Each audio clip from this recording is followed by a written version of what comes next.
बांग्लादेश में सत्ता संभालते ही नए प्रधानमंत्री तारिक रहमान ने बड़े बड़े फैसले लेने शुरू कर दिए हैं। बांग्लादेश की नई सरकार का भारत को लेकर क्या रुख रहने वाला है, इन सवालों के बीच तारिक रहमान की सरकार ने एक ऐसा बड़ा एक्शन लिया है जिससे बांग्लादेश की नई सरकार और भारत के बीच रिश्तों की खटास पता चलने लगी है। बांग्लादेश सरकार ने भारतीय कंपनियों के लिए परेशानियां बढ़ानी शुरू कर दी हैं। बांग्लादेश नेशनलिस्ट पार्टी के नेता और बांग्लादेश के प्रधानमंत्री तारिक रहमान ने भारत की एक बजट एयरलाइंस के खिलाफ बेहद सख्त एक्शन लेते हुए चौंका दिया है। इस भारतीय एयरलाइंस का नाम है स्पाइस जेट, जिसे लेकर बांग्लादेश सिविल एविएशन अथॉरिटी ने स्पाइस जेट के लिए अपना एयर स्पेस पूरी तरह से बंद कर दिया है। इसका मतलब यह हुआ कि स्पाइस जेट की कोई भी फ्लाइट अब अगले आदेश तक बांग्लादेश में प्रवेश नहीं कर सकेगी। यह स्पाइस जेट के लिए किसी बड़े झटके की तरह है, क्योंकि स्पाइस जेट एक बजट एयरलाइंस के तौर पर जानी जाती है जो पड़ोसी देशों में उड़ानों के लिए लोगों की पहली पसंद भी रही है। ऐसे में बांग्लादेश में उसके लिए एयर स्पेस को बंद किए जाने से उसे बड़ा आर्थिक नुकसान झेलना पड़ सकता है। अब क्योंकि स्पाइस जेट की फ्लाइट्स न सिर्फ बांग्लादेश के लिए उड़ानें भरती हैं, बल्कि बांग्लादेश के एयर स्पेस का इस्तेमाल करते हुए भारत के कई नॉर्थ ईस्ट राज्यों तक भी उड़ानें भरती है।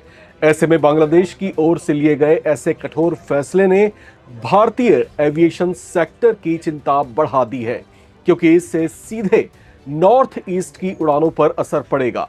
बांग्लादेश सिविल एविएशन अथॉरिटी ने स्पाइस जेट के खिलाफ ऐसे कड़े एक्शन की वजह बताते हुए कहा कि यह फैसला एविएशन कंपनी की ओर से लंबे समय से नेविगेशन शुल्क का भुगतान न किए जाने की वजह से लिया गया है। जानकारी के मुताबिक स्पाइस जेट ने पिछले 6 महीने से बांग्लादेश को नेविगेशन शुल्क नहीं चुकाया है। एविएशन सेक्टर के अंतर्राष्ट्रीय नियमों के मुताबिक जब कोई कमर्शियल फ्लाइट किसी दूसरे देश के एयर स्पेस का इस्तेमाल करती है तो इसके एवज में उस एयरलाइंस को संबंधित देश की एविएशन अथॉरिटी को नेविगेशन चार्ज चुकाना होता है। आमतौर से बोइंग विमानों के लिए यह चार्ज $300 प्रति फ्लाइट होती है। यही चार्ज स्पाइस जेट ने नहीं चुकाया है, जिस पर पिछले 6 महीनों पर अच्छा खासा ब्याज भी बढ़ चुका है। इसी वजह से बांग्लादेश एविएशन अथॉरिटी ने कड़ा कदम उठाते हुए स्पाइस जेट के लिए अपने हवाई क्षेत्र को बंद कर दिया है। इसे लेकर अब स्पाइस जेट की ओर से भी एक बयान आ गया है।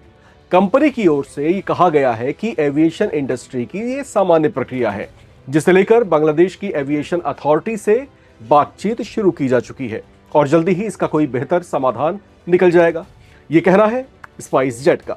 हालांकि बांग्लादेश एविएशन अथॉरिटी के इस कदम को संदेह की नजरों से भी देखा जा रहा है, क्योंकि ये फैसला ऐसे समय पर लिया गया है जब कुछ दिन पहले ही तारिक रहमान ने प्रधानमंत्री के तौर पर पदभार ग्रहण किया है।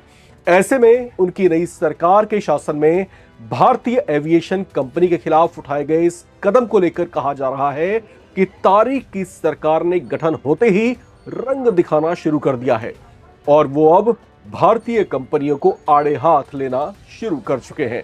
लेकिन क्या वाकई ऐसा है? क्या बांग्लादेश की नई सरकार का नजरिया भी भारत को लेकर के तिरछा है? ये तो खैर आने वाले वक्त में मालूम पड़ेगा।